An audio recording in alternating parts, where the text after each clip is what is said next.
Baik, Assalamualaikum warahmatullahi wabarakatuh. Perkenalkan, nama saya Rudi Irwanto. Kali ini saya ingin mempresentasikan atau menjelaskan sekilas mengenai karakteristik usaha kecil. Apa sih itu karakteristik usaha kecil dan apa kriterianya usaha kecil itu? Baik, kita langsung mulai aja presentasinya ya. Nah, di sini definisi dari usaha kecil adalah usaha kecil secara umum adalah suatu bentuk usaha yang tidak tergantung kepada pemilik dan manajemennya serta tidak mendominasi pasar di tempat usaha tersebut berada. Nah, kriteria usaha kecil sendiri biasanya memiliki kekayaan bersih lebih dari 50 juta rupiah sampai dengan paling banyak itu 500 juta rupiah. Itu kategorinya kriteria usaha kecil. Dan biasanya memiliki hasil penjualan tahunan lebih dari 300 juta rupiah sampai paling banyak 2,5 miliar rupiah.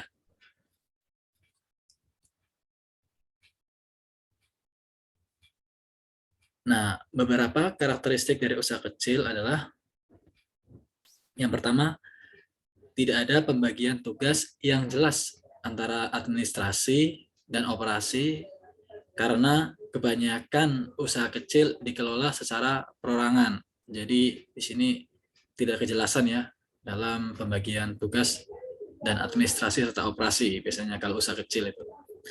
Yang kedua adalah cenderung menggantungkan pembiayaan usahanya dari modal sendiri karena rendahnya akses industri kecil terhadap lembaga-lembaga kredit formal. Dan yang ketiga, usaha kecil biasanya belum memiliki atau jarang yang memiliki badan hukum.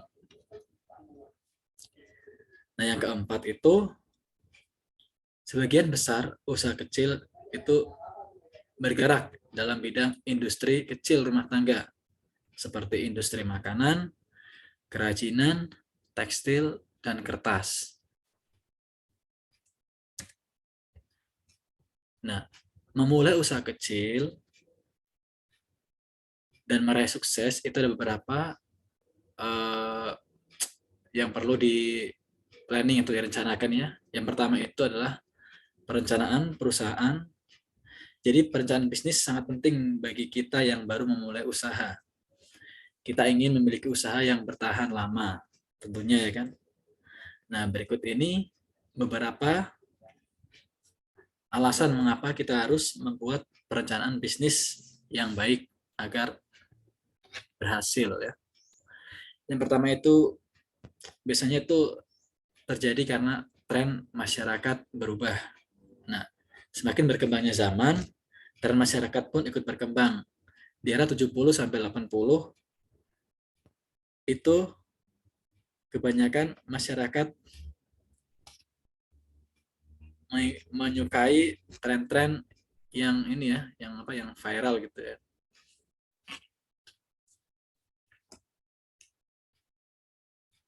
Nah, yang kedua itu adalah menghindari kesalahan yang fatal.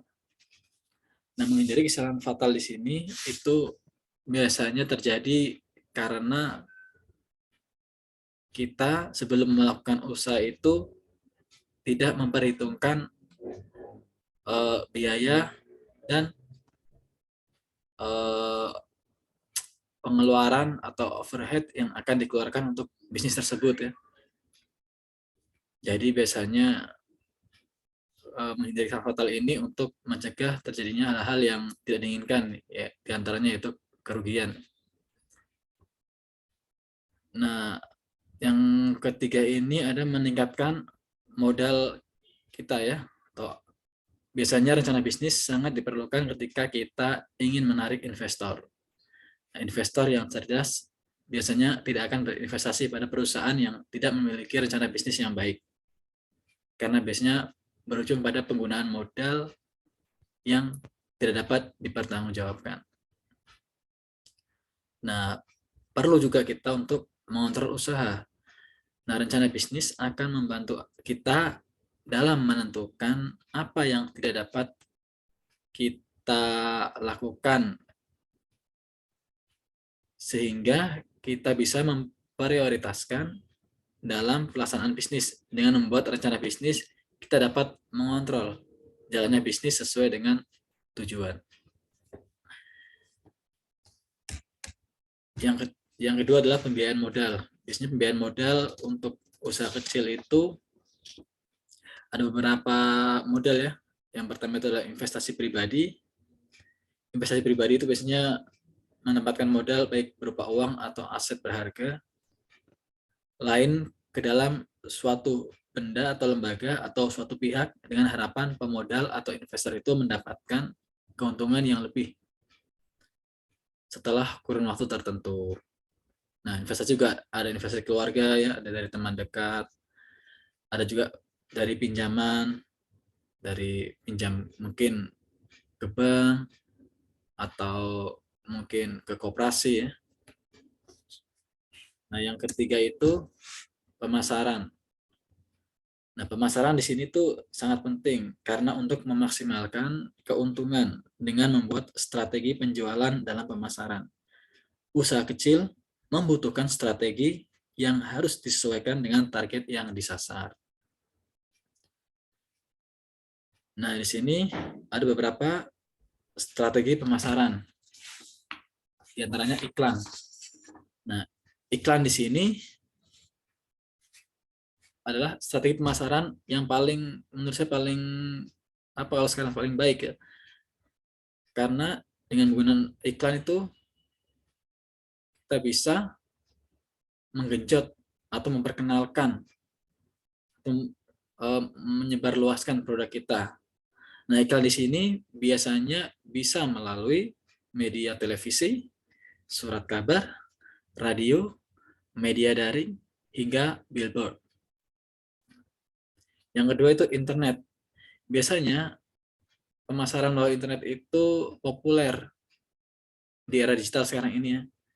Biasanya pemasaran ini dilakukan dengan beriklan melalui website, mesin pencari, media online, hingga media sosial. Kalau sekarang seperti Instagram, Facebook, WhatsApp, dan lain sebagainya.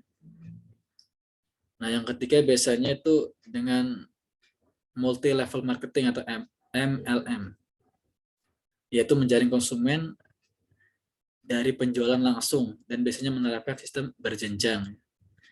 Seringkali metode MLM tak hanya menjual, namun juga seringkali merekrut orang menjadi tenaga pemasarnya. Jadi dengan cara mungkin dari teman ke teman, teman nyari teman gitu. Yang keempat adalah branding. Nah, branding adalah metode pemasaran untuk mengenalkan produk lebih dikenal ke masyarakat sebagai calon konsumen. Branding juga bisa dilakukan dengan beragam cara seperti menjaga kualitas pelayanan pasca penjualan hingga logo.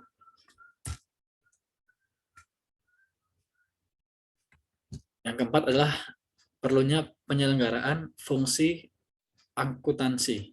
Nah, tujuan akuntansi pada dasarnya adalah untuk melakukan pencatatan, mengumpulkan dan melaporkan informasi terkait keuangan, kinerja, posisi keuangan, dan arus kas dalam sebuah bisnis.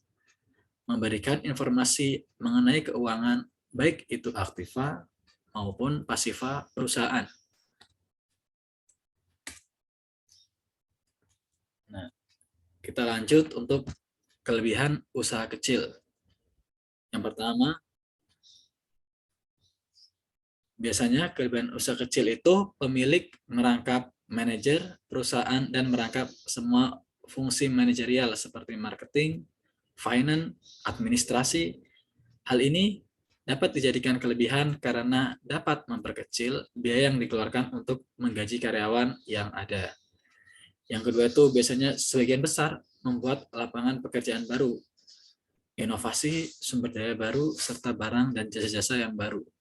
Usaha kecil yang semakin banyak dapat kita jumpai akhir-akhir ini untuk membantu pemerintah dalam menyediakan lapangan kerja baru.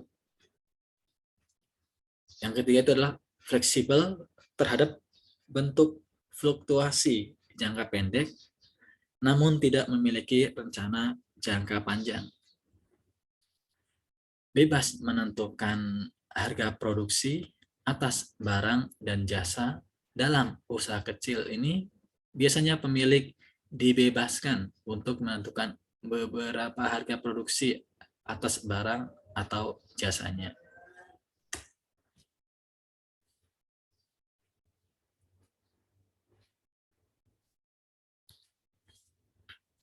Dan juga biasanya itu ada prosedur hukumnya sederhana. Usaha kecil memiliki kelebihan bidang hukum yang mudah mendirikannya.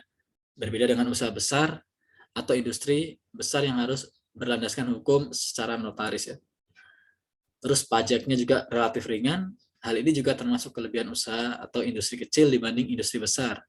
Karena yang dikenakan pajak adalah pribadi atau pengusaha, bukan perusahaannya. Nah, mudah dibubarkan setiap saat karena pemilik perusahaan kecil memiliki wewenang bebas membubarkan usahanya kapan saja sesuai yang diinginkan oleh sang pemilik. Berbeda dengan perusahaan besar yang harus mengajukan pilot ke pengadilannya untuk bisa membubarkan atau harus rapat dengan pemegang saham kalau usaha besar. Yang keempat, pemilik mengelola secara mandiri dan bebas waktu. Pemilik bebas ingin menggunakan waktunya kapan saja untuk mengelola perusahaannya. Nah, kelemahan usaha kecil sendiri itu biasanya pembagian kerja yang tidak proporsional dan karyawan sering bekerja di luar batas jam kerja. Hal ini disebabkan karena fungsi seorang pemilik yang merangkap manajer atau posisi lainnya sehingga banyak karyawan yang melakukan produksi hingga di luar batas jam kerja. Yang kedua, biasanya tidak mengetahui secara tepat beberapa kebutuhan modal kerja karena tidak ada perencanaan kas. Nah, biasanya juga persediaan barang terlalu sedikit. Biasanya beberapa jenis barang yang ada kadang kurang atau kurang laku. Juga seringkali terjadi miss antara manajemen dan ketidakpeduliannya pengelolaan terhadap prinsip-prinsip manajerial. Hal ini dikarenakan seorang pemilik yang merangkap posisi manajerial di perusahaannya.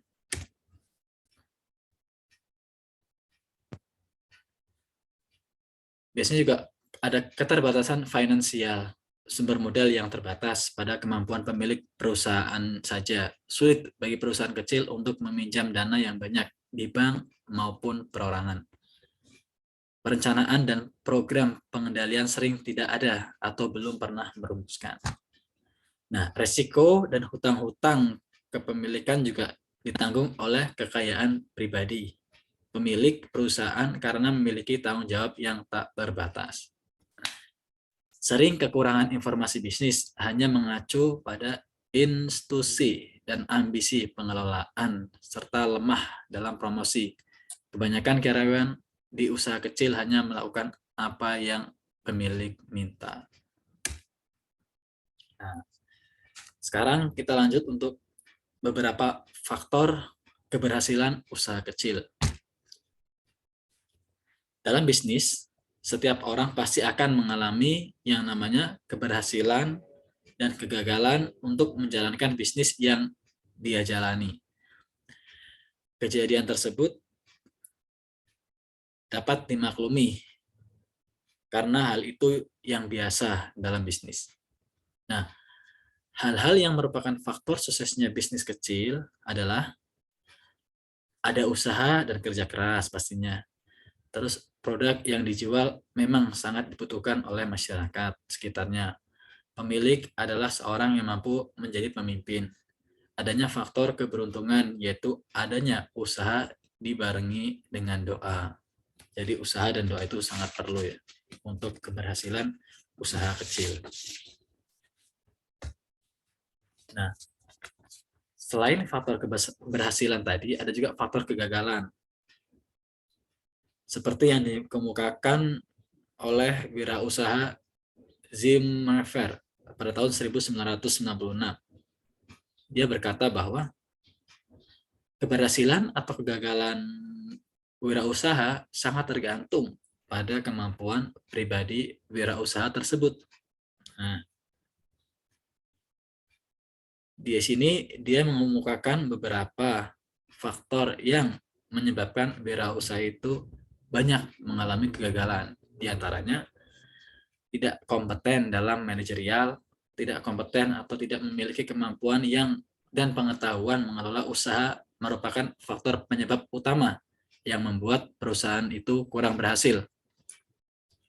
Yang kedua, kurang berpengalaman baik dalam teknik, kemampuan memvisualisasikan usaha, kemampuan mengkoordinasikan, keterampilan mengelola sumber daya manusia, maupun kemampuan mengintegrasikan operasional perusahaan. Kurang dapat juga mengendalikan keuangan. Nah, agar perusahaan dapat berhasil dengan baik, faktor yang paling utama dalam keuangan adalah memelihara aliran kas atau cash flow. Nah, gagal juga biasanya dalam perencanaan. Perencanaan merupakan titik awal dari suatu kegiatan. Sekali gagal dalam perencanaan, maka akan mengalami kesulitan dalam pelaksanaannya.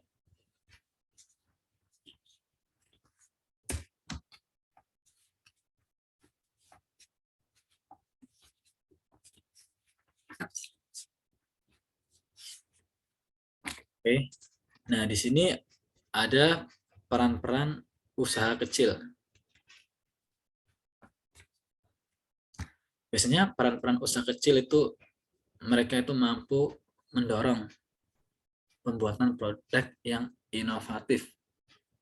Biasanya mereka selalu membuat terobosan-terobosan baru yang diinginkan pasar. Jadi selalu inovatif dalam produknya. Yang kedua, biasanya meningkatkan kesejahteraan pemerintah melalui program pemerintahan.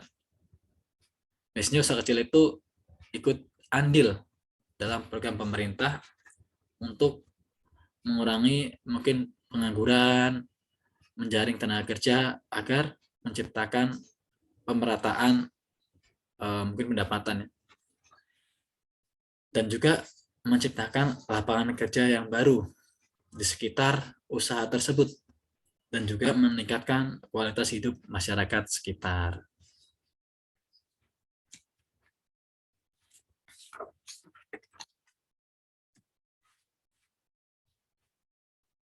Nah, usaha kecil juga ikut andil dalam kontribusi dalam perekonomian sehari-hari ya. Nah, biasanya kontribusi usaha kecil itu mendukung kegiatan usaha perusahaan besar dan juga biasa memanfaatkan dan menyalurkan sumber daya untuk meningkatkan produktivitas nasional. Nah, usaha kecil dalam perekonomian juga ikut memberikan kontribusi yang besar dalam perekonomian sebuah negara. Misalnya dalam bentuk pajak. Jadi mereka juga ikut andil untuk membayar pajak untuk negara.